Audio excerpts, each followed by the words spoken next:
Assalamualaikum warahmatullahi wabarakatuh. Bismillahirrahmanirrahim. Alhamdulillahirabbil alamin.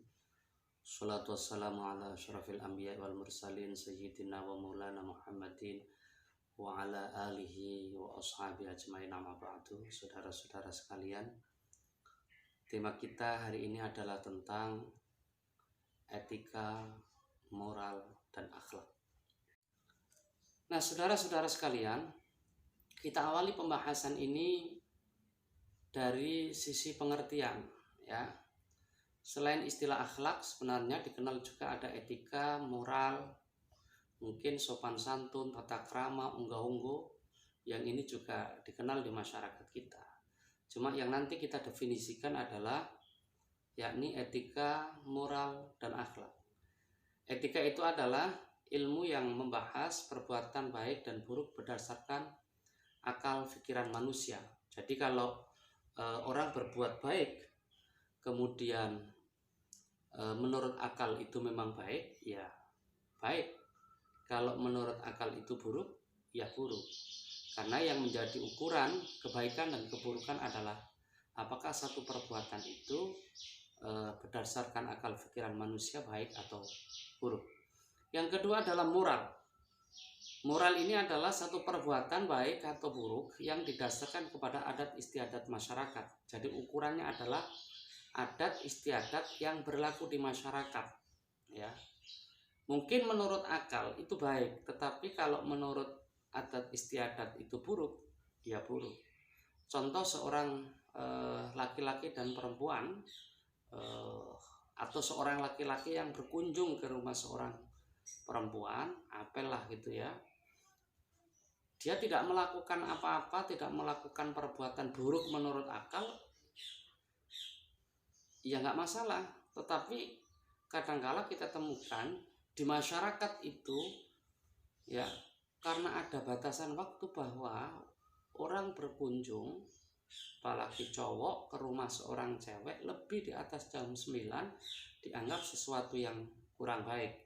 Maka kemudian ini menjadi ukuran kebaikan dan keburukan di masyarakat.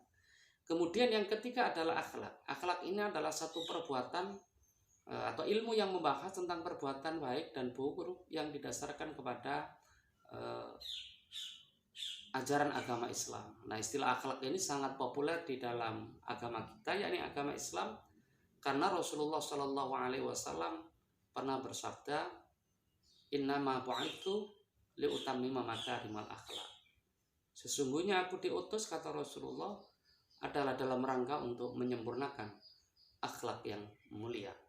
Jadi istilah akhlak ini sangat populer di kita berdasarkan beberapa riwayat hadis, dan yang paling populer adalah hadis yang saya baca tadi. Nah, saudara-saudara sekalian, sesungguhnya di dalam ajaran agama kita ini akhlak menempati posisi yang sangat penting. Kita kenal umpamanya saudara-saudara sekalian, di dalam ajaran kita ini ada 3 hal ajaran agama Islam. Pertama yang disebut akidah, ini berkaitan dengan keyakinan kita kepada hal yang gaib. Kemudian yang kedua syariah, ini berkaitan dengan tata cara kita berhubungan dengan Allah dan berhubungan dengan manusia. Dan yang ketiga adalah tata cara yang disebut dengan akhlak, ini berkaitan dengan bagaimana kita berperilaku dalam kehidupan kita sehari-hari. Nah, akhlak ini menempati posisi yang sentral, yang sangat luar biasa di dalam agama kita.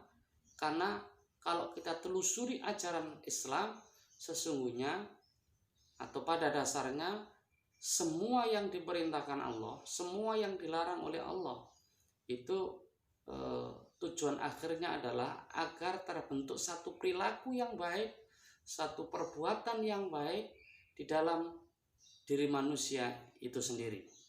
Karena itu kesuksesan seseorang di dalam beragama, berakidah, bersyariah adalah apakah di dalam dirinya muncul perbuatan yang baik atau justru muncul perbuatan yang buruk. Kalau itu perbuatan baik, maka dia termasuk orang-orang yang sukses di dalam beragama. Tapi kalau yang muncul di dalam dirinya itu perbuatan buruk, maka dia dianggap tidak sukses di dalam beragama. Selanjutnya saudara-saudara sekalian,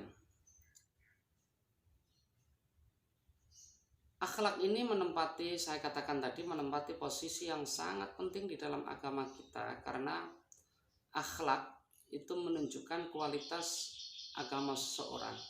Sepintar apapun orang, sehebat apapun orang, kalau kemudian di dalam dirinya tidak ada akhlak yang baik, tidak ada etika yang baik, tidak ada moral yang baik, maka dia seperti sampah. Orang tidak akan percaya lagi ya kepada dirinya. Karena itu dalam setiap kehidupan kita harus selalu berupaya untuk melakukan perbuatan baik dengan cara selalu meningkatkan akhlak kita, baik akhlak kepada Allah maupun akhlak kepada sesama manusia.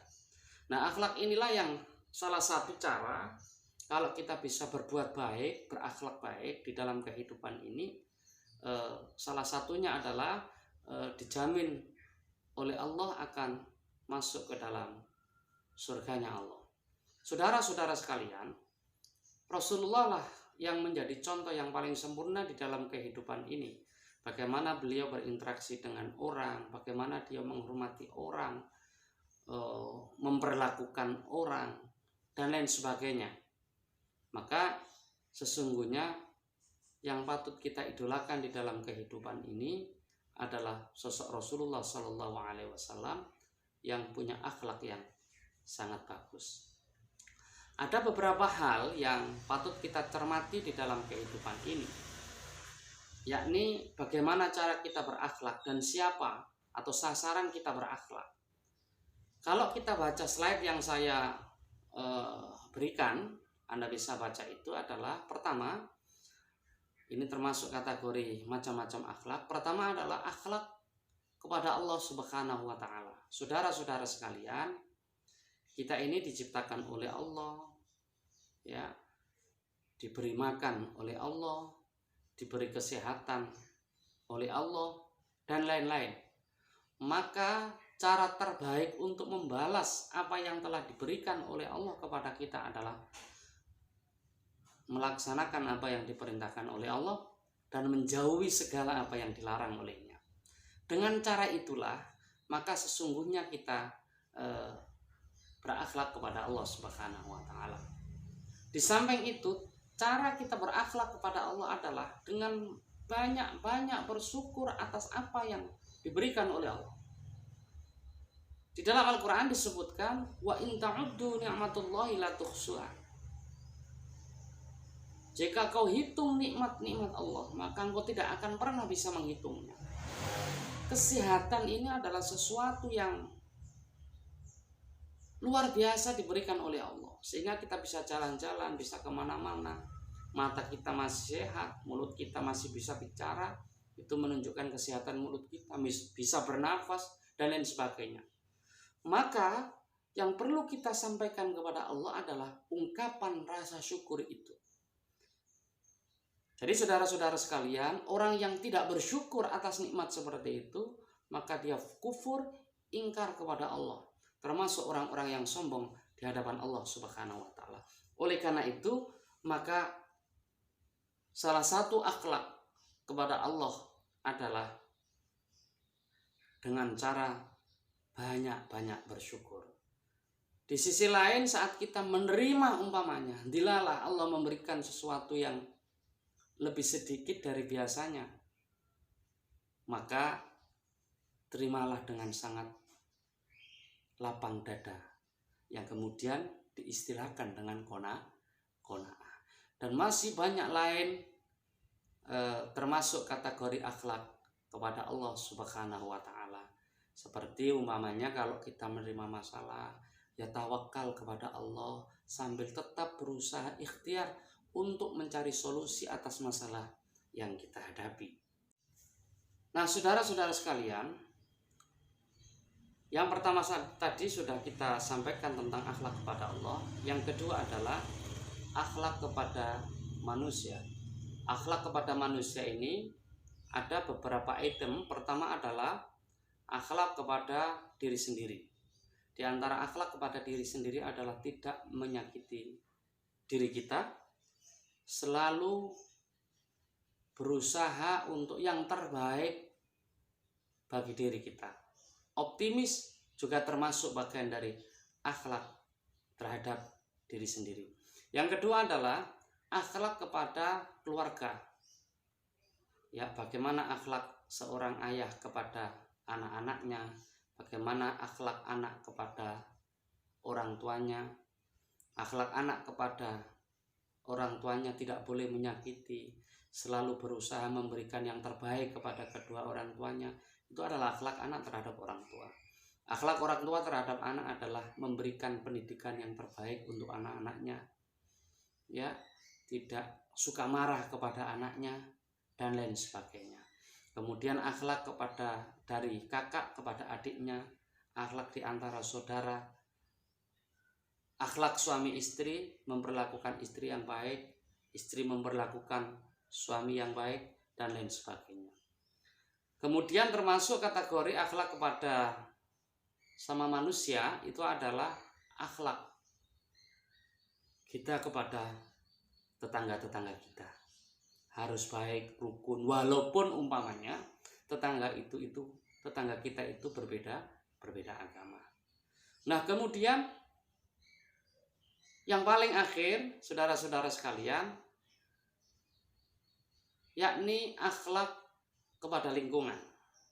Nah, akhlak kepada lingkungan inilah yang harus kita perbaiki hari ini, karena tidak jarang kemudian perbuatan kita kepada lingkungan kita itu seenaknya sendiri. Makanya Allah Subhanahu wa taala sudah mengingatkan kepada kita melalui ayat Al-Qur'an, "Dhaharul fasadu fil barri wal bahri bima kasabat aydin nas", bahwa telah nyata kerusakan di darat dan di laut itu semua disebabkan karena ulah manusia itu sendiri. Maka cara yang terbaik adalah dengan cara memperbanyak berbuat baik kepada lingkungan. Tidak buang sampah sembarangan, melakukan reboisasi, penghijauan kembali, dan lain sebagainya. Ini bagian dari akhlak kita kepada lingkungan. Dan termasuk akhlak kepada lingkungan itu adalah berarti berfungsi kita sebagai khalifah fil ard, yakni wakil Allah di dunia ini.